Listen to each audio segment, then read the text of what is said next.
Magandang gabi mga guys. Dito po ako ngayon naglilinis mga guys sa bodega po. So may nakita po akong pinagbalatan ng ahas mga guys. Ang laki ng ahas mga guys. Oh. Yung mga guys, di ko alam kung anong ahas to. Pero sabi nila cobra na to mga guys. Ayun oh. Ang laki ng balat niya. Ayun oh.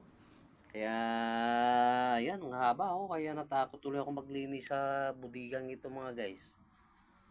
Nandyan no, sa Mayero mga guys yan. Ang dami kasing mga kalat mga guys, nilinis ko. Ayan o, sa likod pa ng airco nila o. Ayan, mga istakan kasi ng gamit nila mga guys. Kaya yun, pinapalinis sa akin. Ayan, nagkakaroon ng may balat ng ahas. Parang ayaw ko na maglinis yung natakot ako mga guys oh.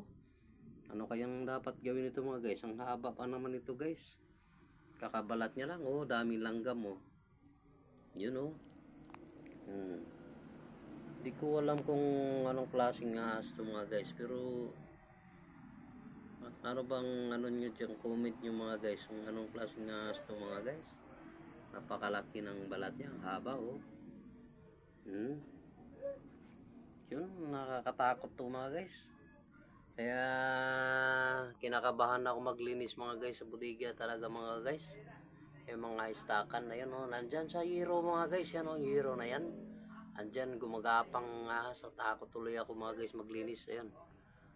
Oh, ano kayang dapat gawin nito mga guys? Comments and suggest mga guys para po sa kaligtasan mga guys. Ano dapat gawin mga guys?